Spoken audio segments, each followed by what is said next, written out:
This channel does not promote any violent, harmful, or illegal activities. All content provided by this channel is meant for an educational purpose only. আজ থেকে জেলা জেলা কমিশনের 12 পর্যবেক্ষক তাদের কাজ হবে জেলা স্তরে ডিইও অর্থাৎ জেলা শাসক এবং ইআরওদের কাজ পর্যালোচনা করা, মানে কাজ কতদূর এগোলো, কোথাও কোনো ভুল হলে তা ধরিয়ে দেওয়া, এসআইআর এর প্রতিটি ধাপ যেন কমিশনের নির্দেশ মেনেই হয় তা নিশ্চিত করা।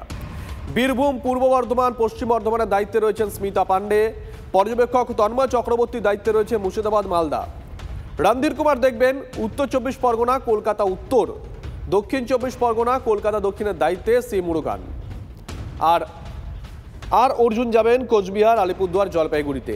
নীলাম মিনা পূর্ব মেদিনীপুর, পশ্চিম মেদিনীপুর, ঝাড়গ্রামের দায়িত্বে। অশ্বিনী যাদব যাবেন উত্তর দিনাজপুর, দক্ষিণ দিনাজপুরে। নিরঞ্জন কুমারের দায়িত্বে রয়েছে দার্জিলিং, কালিম্পং। দেবীপ্রসাদ করনাম দেখবেন পুরুলিয়া, বাঁকুড়া। নদিয়ার দায়িত্বে রয়েছেন পর্যবেক্ষক রচনা ভগত। বিশ্বনাথ যাবেন হুগলিতে।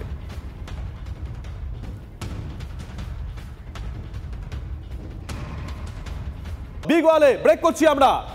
এই মুহূর্তের বড় খবর এসআইআর নিয়ে রাজনৈতিক উত্তাপের মধ্যেই নয়া পদক্ষেপ কমিশনের। বড় খবর নিঃসন্দেহে আজ সিইও দপ্তরে আলোচনা সভার ডাক বিশেষ পর্যবেক্ষক সুব্রত গুপ্তর। কেন জানবো সামন্তীর কাছ থেকে। সামন্তী, স্পেশাল অবজারভার তিনি যে শুধুমাত্র জেলার যে সমস্ত রোল অবজারভার তাদের দায়িত্ব এমনটা নয়, তার আরো একাধিক কাজ রয়েছে। গোটা এসআইআর প্রক্রিয়াতে রাজনৈতিক নেতাদের অন্যতম ভূমিকা রয়েছে। তাদের যাবতীয় অভিযোগ সব শুনবেন তিনি। এমনকি তিনি যে নোটিশটি জারি করা হয়েছে এসআইআর পক্ষ থেকে, সেখানে বলা হয়েছে ইন্ডিভিজুয়াল অর্থাৎ যদি কোনো একজন ব্যক্তিও আছে যে তিনি এই এসআইআর এর কাজে কোনো সমস্যা হয়েছে, তিনিও এসে কথা বলতে পারেন। অর্থাৎ এরকম একটা সময় আলাদা করে দেওয়া হচ্ছে। দুপুর 11টা থেকে বেলা 1টা পর্যন্ত সুব্রত গুপ্ত সবার সাথে দেখা করবেন বলে নোটিশ জারি করেছে ইসিআই। ধন্যবাদ। ব্যাক টু ব্যাক আরো একটা বড় খবরের দিকে নজর রাখতে হচ্ছে। আগামী সপ্তাহে কোচবিহার সফরে মুখ্যমন্ত্রী। 9 ডিসেম্বর কোচবিহারে যাবেন মমতা বন্দ্যোপাধ্যায়।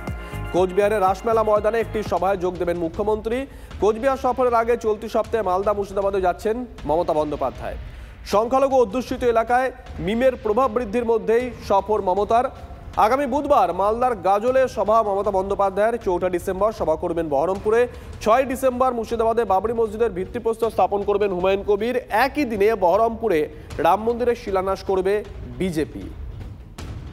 আগামী 9 ডিসেম্বর মাননীয় মুখ্যমন্ত্রী শ্রীমতী মমতা বন্দ্যোপাধ্যায় কুচবিহার রাসমেলা মাঠে একটি ঐতিহাসিক জনসভায় তিনি বক্তব্য রাখবেন। যে মাননীয় মুখ্যমন্ত্রীর এই জনসভাকে কেন্দ্র করে সমস্ত অঞ্চলে বুথে বুথে মিছিল হবে, ব্লক স্তরে মিছিল হবে, প্রস্তুতি সভা হবে। এবং এসআইআর এর এই আবহে যেখানে মানুষের মধ্যে একটা আতঙ্ক ছড়িয়ে আছে, মানুষকে কৃত্রিম আকারে আতঙ্কিত করে দিয়েছে কেন্দ্রের বিজেপি এবং বিজেপি পরিচালিত নির্বাচন কমিশন, সেই সময় মাননীয় মুখ্যমন্ত্রীর বক্তব্য শোনার জন্য বহু মানুষের ভিড় হবে, লক্ষাধিক মানুষের ভিড় হবে, এটা আমরা নিশ্চিত।